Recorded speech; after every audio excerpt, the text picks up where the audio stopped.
All right, all right, all right. Hello, hello, hello, and welcome to this live stream that I've chosen to do.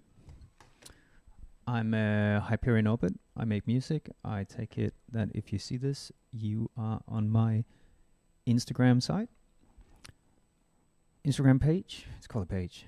Yeah, and you vaguely know what I do. I'm also streaming this to YouTube, and yeah, making a streaming setup with cheap computers and software where you fucking knacker your CPU is very difficult. So I've been trying a long time to get this to work, and it has not really been working. I've had to buy shit from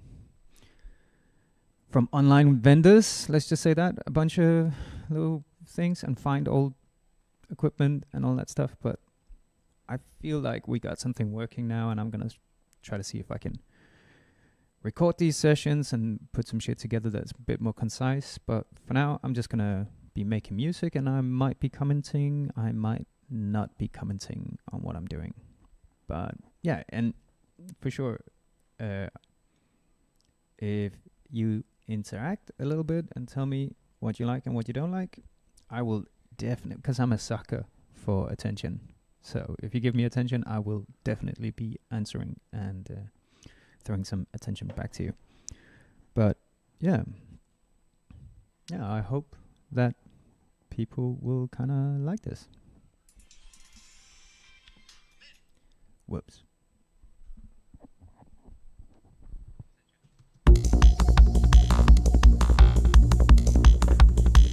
Alright, so this is like a track.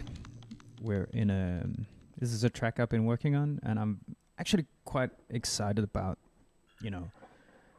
where we are with this track right now.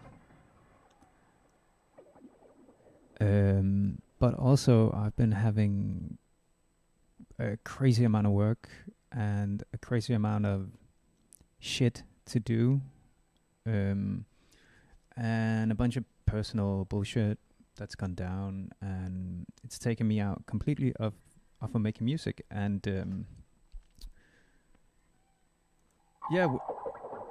when you don't do it for a while, all of a sudden it becomes like really difficult to do something that would have been easier.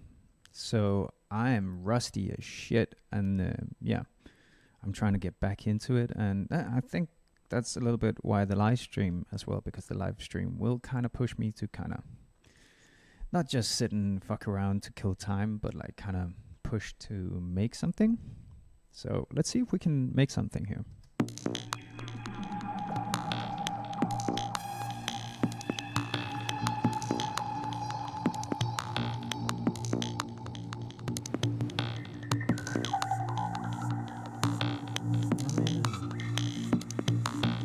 Not last night, but the night before, I got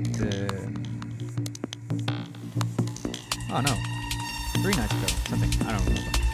I got really stoned and added a lot of stuff here that I didn't really remember I'd added.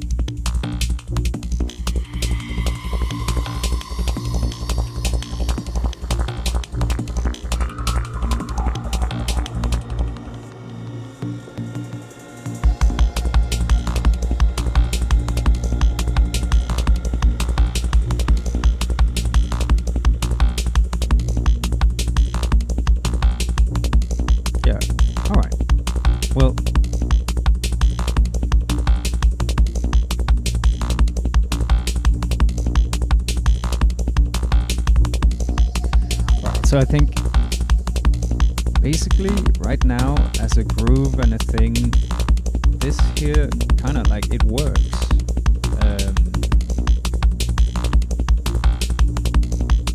But it has like no other direction than like the only thing that's actually giving it direction is like the every sidetrans or forest thing has like that the kick and the bass that'll always move forward, but right now there's only like a forward motion. It's not like, so I think I'm gonna fuck around and see if I can find some like motions like a little bit to the side, a little bit down, a little bit up, like that kind of stuff. Just like fuck around a little bit, figure out what this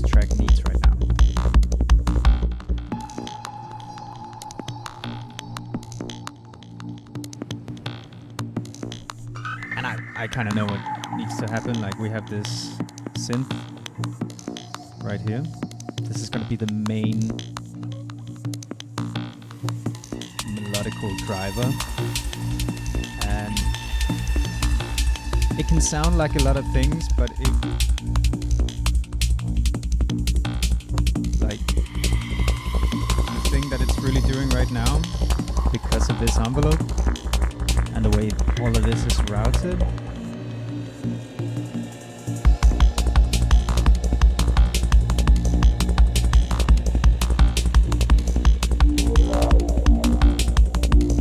there we go. Now, it has that kind of like didgeridoo, kind of like, you know, yeah, Aphex Twin didgeridoo track kind of thing. It doesn't sound like that, but that's kind of like, that's the kind of thing we're going for, right? Like a drive-in didgeridoo thing that can kind of like morph in and out and be very synthetic, but it kind of has this like kind of organic sound to it. So I think I'll work a little bit with the automation of that track for a while, probably.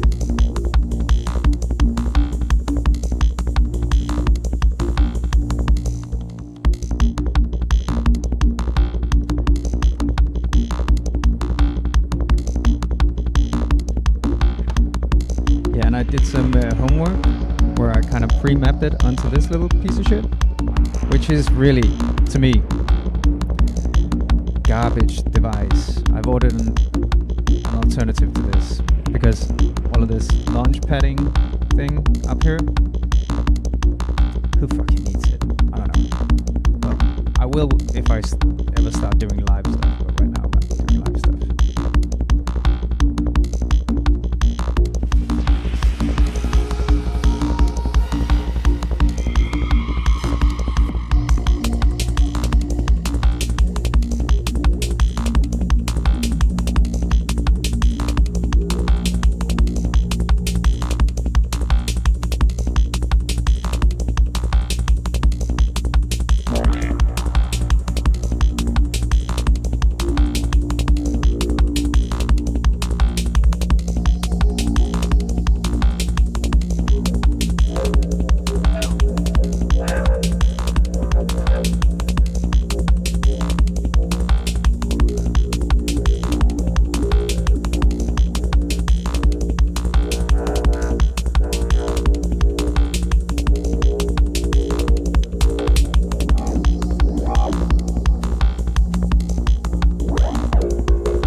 Alright, so this is a synth that is built up by this like modular grid system we have in Bitwig.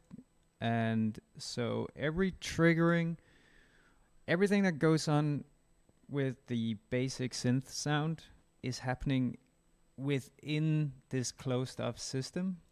And then we have like this little transport fella up here, which is basically just this transport up here in the door. Kind of like whenever you trigger that, this will trigger. So it keeps everything in time and stuff, but it also means that all the triggering of notes is happening over here. There are only on notes, there are no off notes. So if the decay of this envelope is longer than, you know, whenever the next trigger point is, you kind of have like a gliding note that just kind of like glides into the other stuff. So that was what I was looking for before, because I felt like there was no like definition to the filter of the sound. And that's because, of this routing. And that also means that whenever I start to transport, this fucker will just go off, right?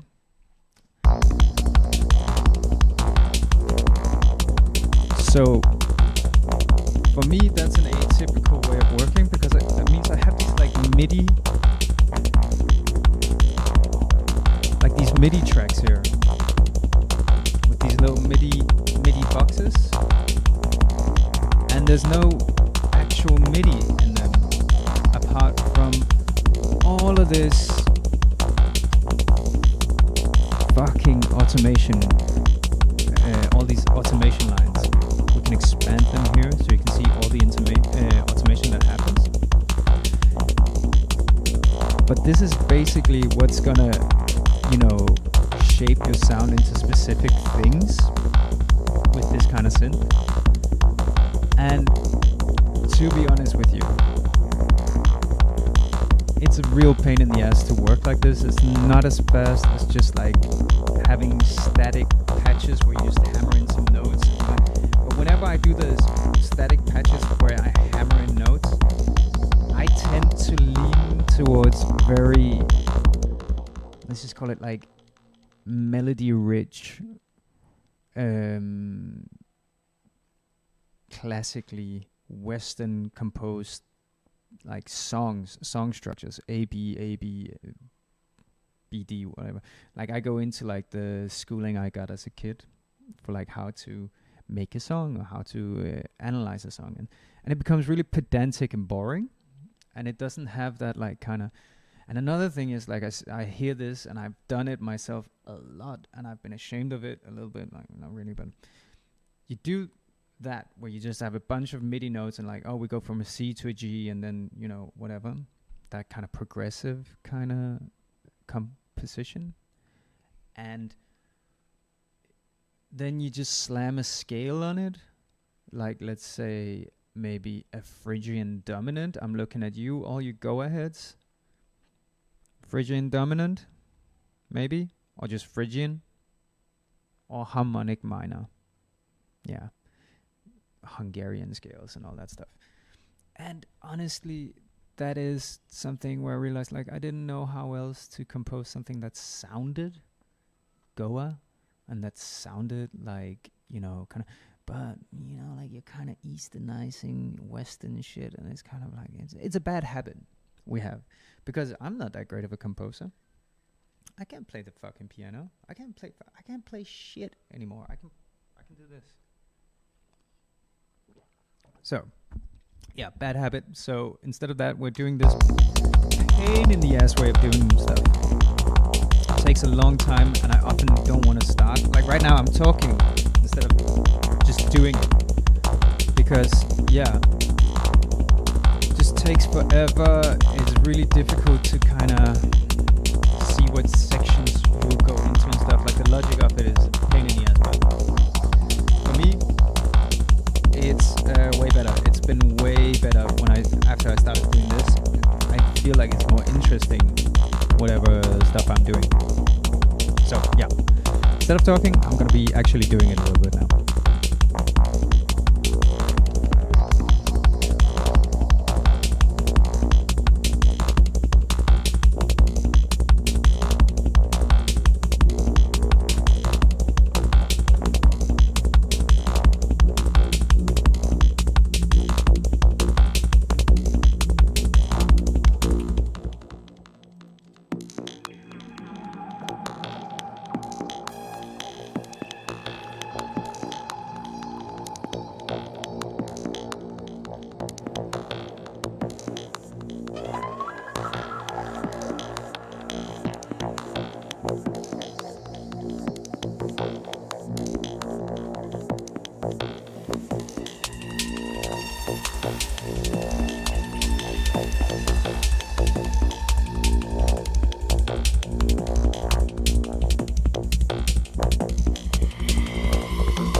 when you're recording automation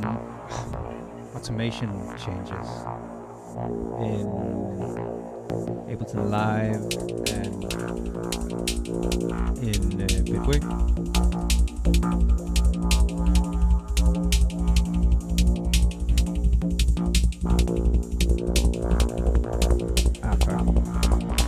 Yeah, that's why you don't talk when you record these things.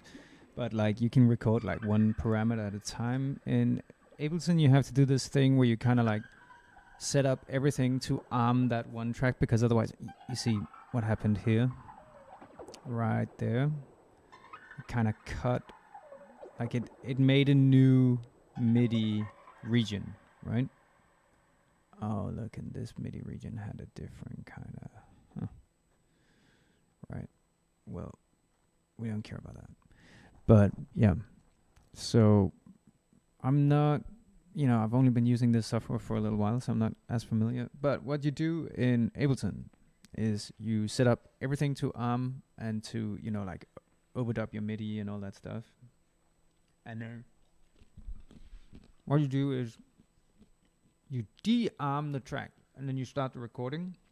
And then as soon as you hit like a MIDI parameter, either inside the computer with your little mousey thing and do the mouse modulation, or you have like your little MIDI controller thing, and then you do that, and then only whatever you touch is gonna, and it's a really good way to kind of make certain kind of little movements that you've pre-thought out, like, oh, I want the filter to open up and become really big, and then as soon as we hit the break, we kind of start closing it down again, and then we have like a total we have like a 4 bars of silence where everything is just like the reverbs are ringing out or whatever, and then we slam in the kick and we open the thing again.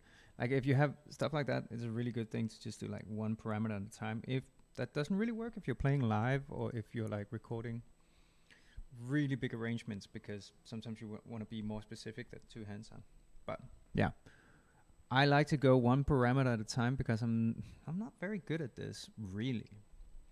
So like just like chugging along in little steps and paces. But yeah, automation time. Back to that.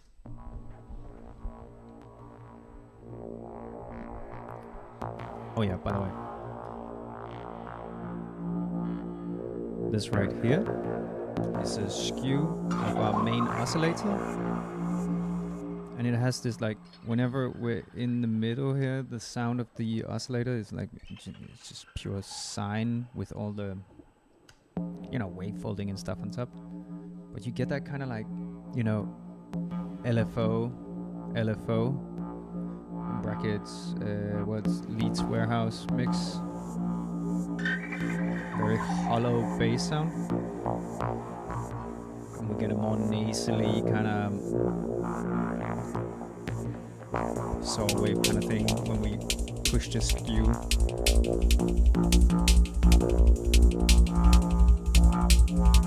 Almost like kind of, it's not psychoacoustic, but it's almost like that's the feel you get out of it.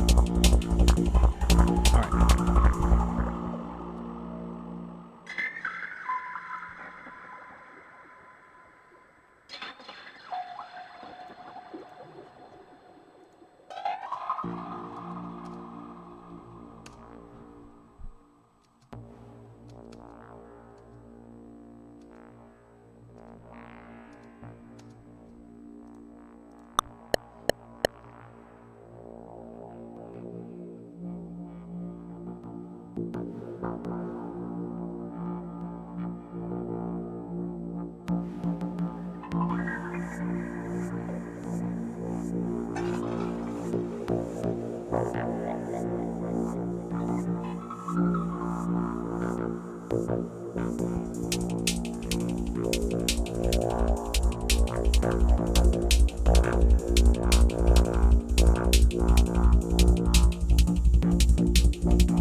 Okay, so I realize it still sounds like shit.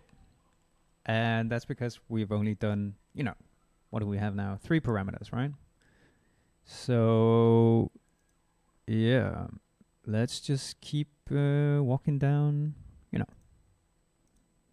Let's just keep skipping down the road of different parameters we want to... Because so now we have like kind of like this intro section covered on the skew. We can always change stuff later. What we have here is also like this attack automation. I really kind of like this attack automation. This is where a lot of like the sounds, character, and timbre is made. And then we have like this decay automation. And if we just jump a bit further into the track and we unmute some of the stuff that I just muted, and I start like messing about with the decay parameters, which I think is... No, that's not it. Bleed. Oh, right here. Right? Yeah. Okay. Okay, let's see. Let's try demonstrating with what the decay thing can do.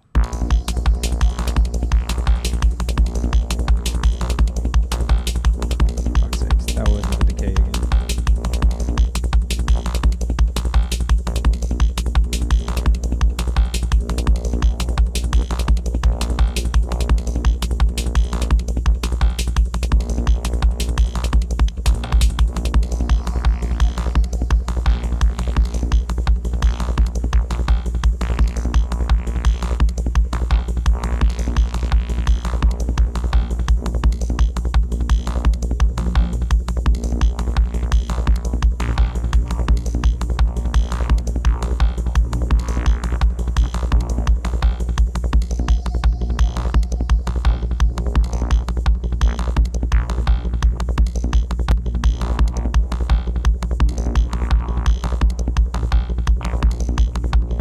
That's the decay alongside an already automated attack.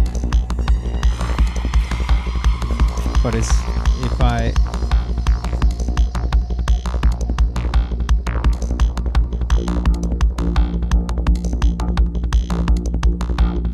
all of a sudden we get this like very staccato. It's not much like a didgeridoo anymore at all. It wasn't before either, but we'll get back to that.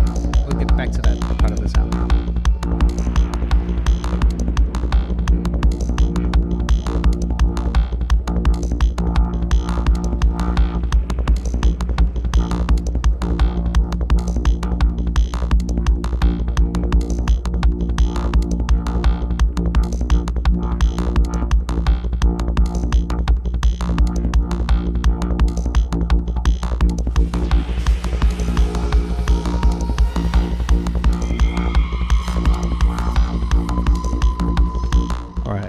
There. Yeah, so that's what it does. And so yeah, I think I'm gonna delete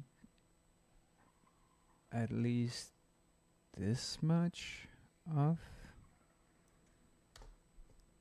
the automation parameters on the decay side.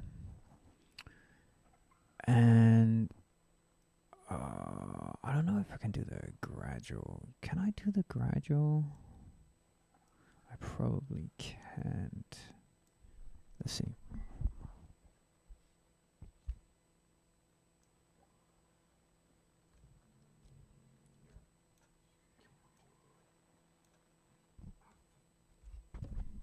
Fuck's sake.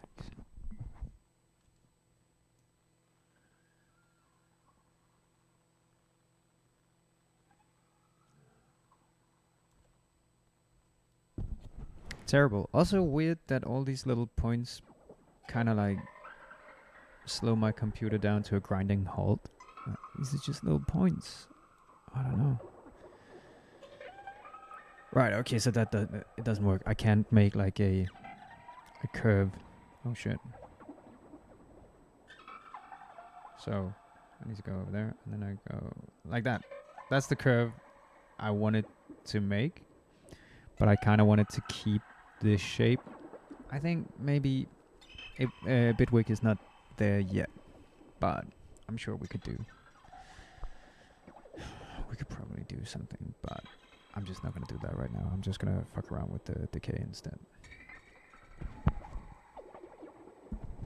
Maybe re-record some attack.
Actually, that wasn't too far off from the kind of like sneaky feeling I want to get from this.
Oh, I wonder. I've never done this before. I wonder if I can change. Oh, right. Control script or MIDI. What about? Can I do this? Maybe I can't do that. Alright, let's just do this by hand then. Fuck it. Yeah, because we have another little... Like, for now, this is alright, just to build up a bit of tension. But we also have this little fucker going in the background, right? And this is straight up, you know, this whole thing here, it's... Yeah, you need to get used to it to use it. But once you get used to this, you will thank me so fucking much if you're making trippy music and you download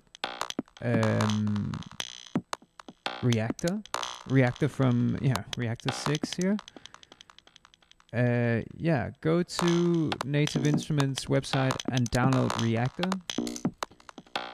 Reactor Play, the free version, right? Where you can't build this kind of shit. But there's so much shit that's been built because Reactor has been around for like decades by now. And there's some dude, I guess he's like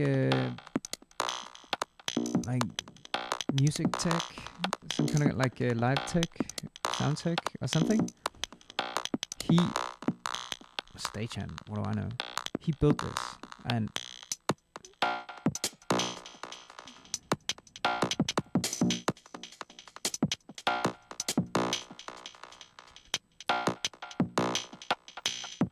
I'm not gonna explain everything right now. I'm just gonna tell you guys that. God damn it, it's so good. It's so good. It's called Boom Cloud. This is the linear version I'm using. There's also a non-linear version, so you can have like a kick and a snare at the same time. Here you can only have like one sound at a time. And yeah, I have a 16-step sequence going here, and I just have like a little bit of LFO going to this one. Yeah, resonance feedback from the... Yeah. This is some kind of like really... God damn it. I think it's some kind of like delay unit that's like super short. So it's kind of like just a resonant delay unit that just kind of like harmonizes the... Oh my God. It is a beautiful instrument. That's all I'm saying. And I'm going to see if I can get some kind of like opener funkiness out of it. That kind of like pushes forward a little bit again. With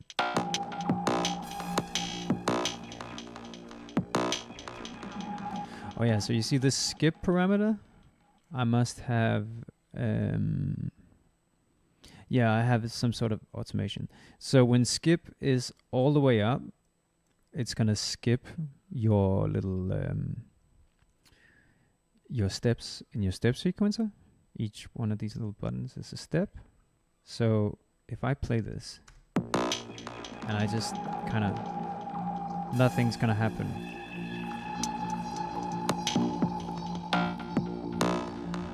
I don't know how it prioritizes this. There's no manual. That's the only bad thing about getting shit online from forums and stuff.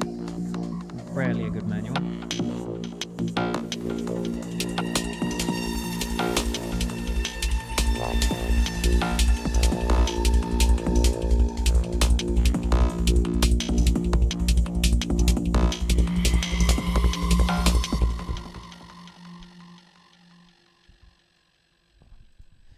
Yeah, well, so for now, I think we'll just start with what we have here and see how it works, really.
has a reverse button as well.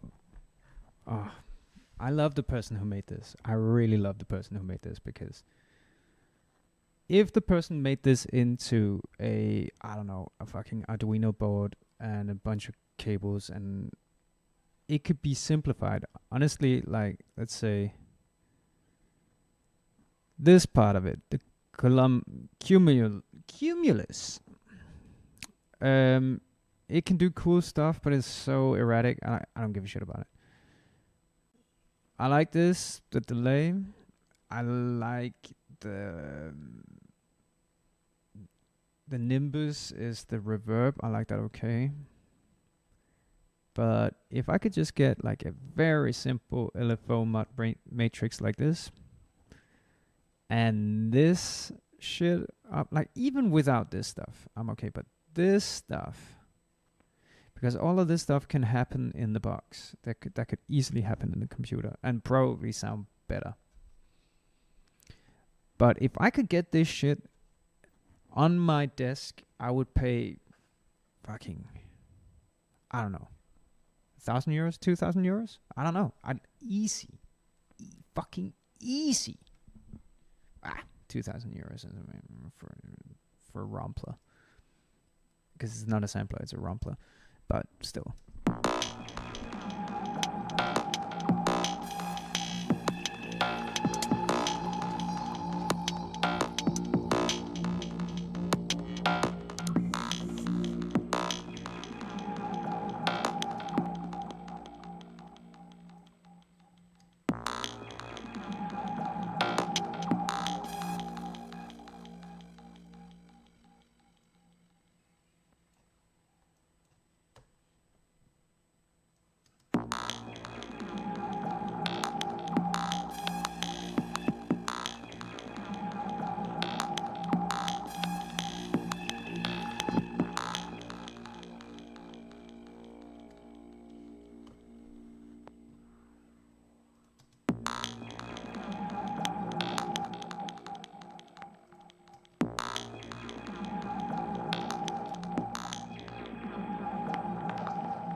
I love this one so much, and there's like so many possibilities.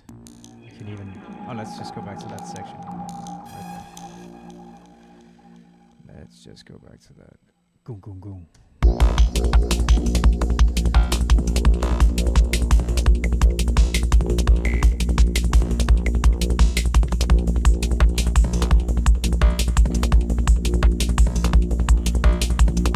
I mean, come on.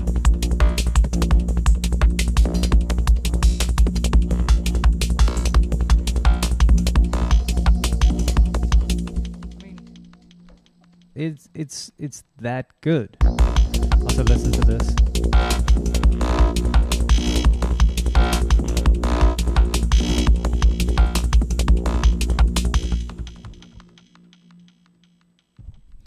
This is hands down one of my favorite little secrets that I've only kept it secret for a couple of months, really, or like a couple of, let's say a couple of tracks.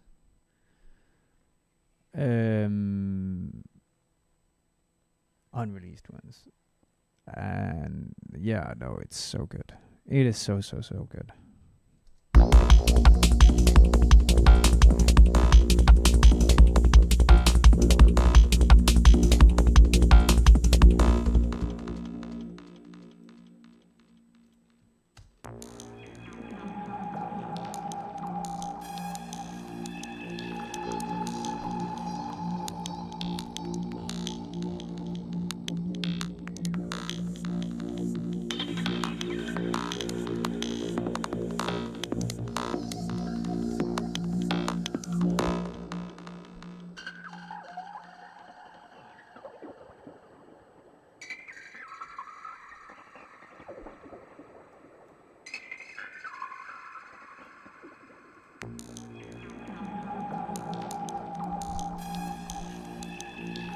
Oh yeah, so you see, this is what I was talking about before in Ableton. If you have MIDI information in your boxes here, and you don't want the DAW to re-record everything, then disarm the recorder bit, just click straight into record on the transport. Now, it will still pick up on all the MIDI information that you change during the recording.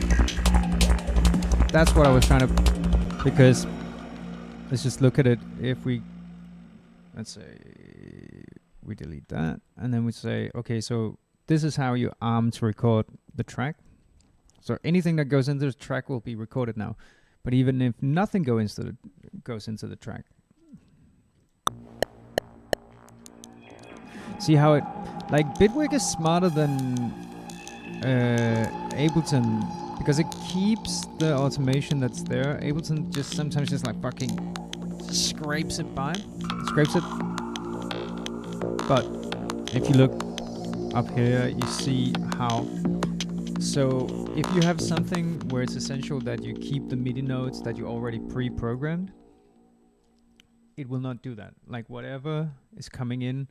And when nothing is coming in, you know. So, yeah, that was what I was talking about. Just don't arm your tracks when you're only recording.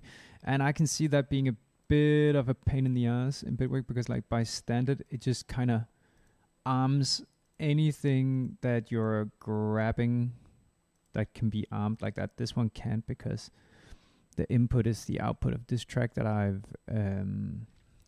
cancelled. I've disengage. It's not activated. It's deactivated. That's what the word. Yeah. I speak English good. Okay.